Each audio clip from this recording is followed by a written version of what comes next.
जय माता रानी दोस्तों, आज के इस वीडियो में हम जानेंगे ऋषि पंचमी के व्रत की कथा क्या है।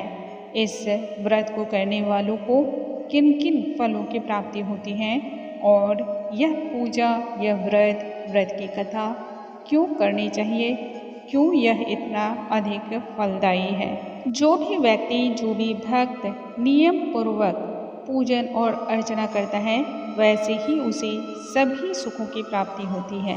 लेकिन जो भी भक्त ऋषि पंचमी की व्रत की कथा का श्रवण करता है, ऋषि पंचमी की व्रत को पूर्ण करता है, विधि पूर्वक उनकी पूजा अर्चना करता है, उस व्यक्ति के जीवन में सर्व सुख, आरोग्यता, सुख समृद्धि, यश, धन, धान्य, वैभव, संतान प्राप्ति, विजय और इसके साथ ही जब मृत्यु होती है तब उसे मोक्ष की प्राप्ति भी होती है।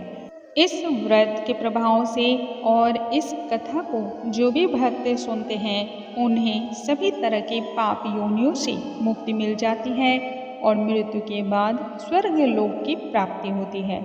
जो भी स्त्री या पुरुष इस व्रत को धारण करते हैं वो समस्त सुखों को प्राप्त करते हैं। आइए आज हम सुनेंगे ऋषि पंचमी की व्रत की कथा। एक समय की बात है, राजा सितास्व धर्म का अर्थ जानने की इच्छा से भगवान ब्रह्मा जी के पास गए और उनके चरणों में नमस्कार करके बोले, हे आदिदेव, आप समस्त धर्मों के प्रवर्तक और गूढ़ से गूढ़ धर्मों और रहस्यों को भी जानने वाले हो। आपके मुख से धर्म चर्चा को श्रवण करके मन को बहुत अधिक शांति मिलती है। आपने मुझे भिन्न भिन्न प्रकार के व्रतों के बारे में बतलाया है, अतः अब मैं आपके मुख से उस श्रेष्ठ व्रत को सुनना चाहता हूँ जिसको करने से प्राणी के समस्त पापों का नाश हो जाता है तथा भगवान के चरण कमलों के प्रति प्रगाढ़ प्रीति भी बढ़ती है। राजा के इन वचनों को सुनकर ब्रह्मा जी ने तब कहा, हे नृपश्रेष्ठ, तुम्हारा प्रश्न अति उत्तम है और यह धर्म के प्रति प्रीति उपजाने वाला है। मैं आज तुमको समस्त पापों को नष्ट करने वाला सर्वोत्तम व्रत बताता हूँ। इस व्रत को ऋषि पंचमी के नाम से जाना जाता है। जो भी भक्त इस व्रत को ग्रहण करता है समस्त पापों से सहज ही छुटकारा प्राप्त कर लेता है। उस व्यक्ति को कदापि नरक के दुखों को नहीं भोगना पड़ता है।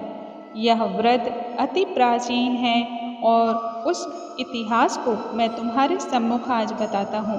एक समय की बात है कि विंध्यार्भ देश में उनतंक नामक ब्राह्मण अपनी पतिव्रता पत्नी के साथ रहा करता था।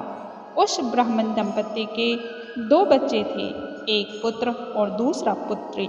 उसके पुत्र का नाम सुविभूषण था। वह कुशाग्र और बहुत ही तीक्ष्ण बुद्धि वाला था।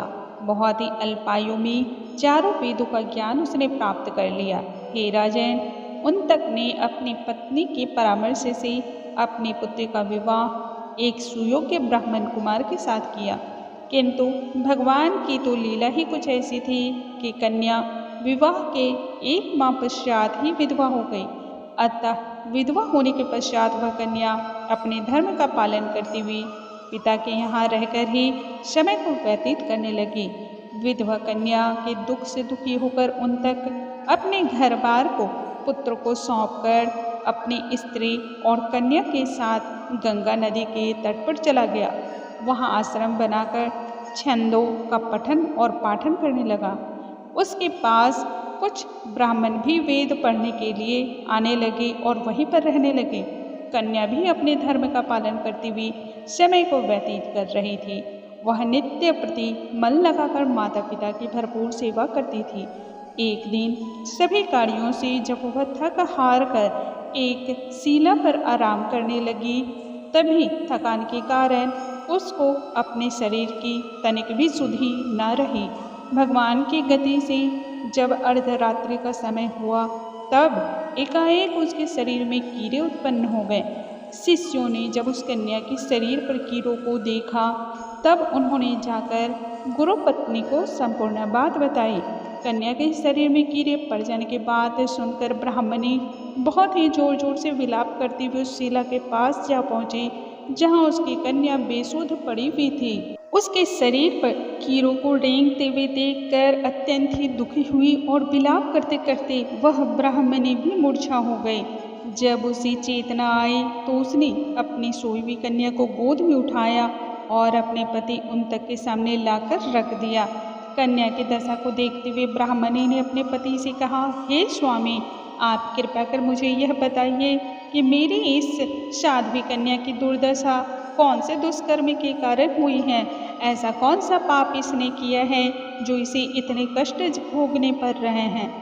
तब अपनी भार्या की बातों को सुनकर उन तक मुनि थोड़ी देर के लिए शांत होकर हृदय से भगवान का ध्यान करने लगी। उन्होंने अपनी ज्ञान शक्ति के द्वारा कन्या के पूर्व जन्म के सारे वृत्तांतों को जान लिया।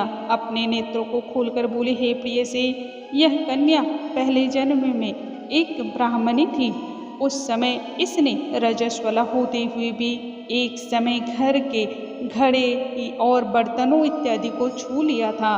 उसी पाप के कारण इसके शरीर में कीड़े पड़ गए हैं। जब कन्या रजस्वला से निवृत्त हुई तो उसके बाद एक दिन वह भ्रमण करने के लिए निकली। भ्रमण के दौरान उसने अपनी सखियों के साथ देखा कुछ लोग ऋषि पंचमी व्रत को कर रहे हैं। ऋषि पंचमी के व्रत को देखकर भी कन्या ने उस व्रत का आदर सत्कार नहीं किया। व्रत के दर्शन के प्रभाव से तो इस जन्म में इसको उत्तम ब्राह्मण कुल में जन्म प्राप्त हुआ, परंतु उस व्रत के तिरस्कार और अपमान करने के कारण ही इसके शरीर में कीड़े आ गए हैं। मुनि के वचनों को सुनकर तब पत्नी बोली, हे स्वामी, जिस व्रत के दर्शन मात्र से आपकी समान ब्रह्मोत्तेज में उत्तम कुल में इसे जन्म प्राप्त हुआ है और जिसका तिरस्कार करने मात्र से ही शरीर कीड़ों से भर गया, उस महान और बहुत ही अद्भुत व्रत को कृपया कर मुझे आप सुनाइए।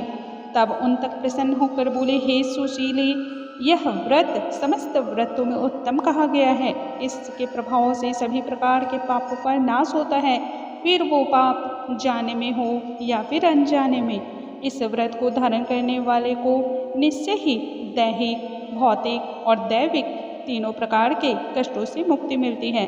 व्रत को धारण करने वाली स्त्रियां सौभाग्य को प्राप्त करती है। यह महान व्रत और सभी सुखों को देने वाला यह व्रत भादो मास के शुक्ल पक्ष के पंचमी तिथि को किया जाता है।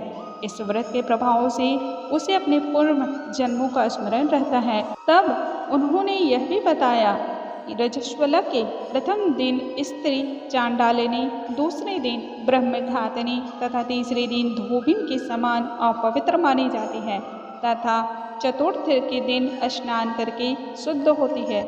यदि किसी से इस प्रकार का कोई भी पाप हुआ हो, वैसी हर प्रकार की स्त्री पुरुष जो भी हों, उन सभी को शुद्ध और पवित्र मन से ऋषि पंचमी का व्रत करना चाहिए।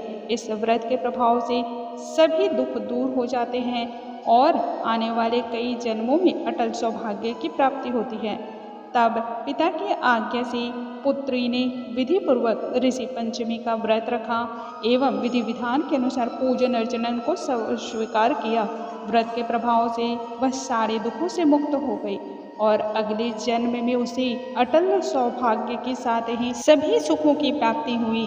उस कन्या को वैसे समस्त सुख, समस्त सांसारिक भोगों की प्राप्ति हुई जिसका कभी भी कोई क्षय नहीं किया जा सकता है। इसलिए सभी स्त्री एवं पुरुषों को यह व्रत करना चाहिए।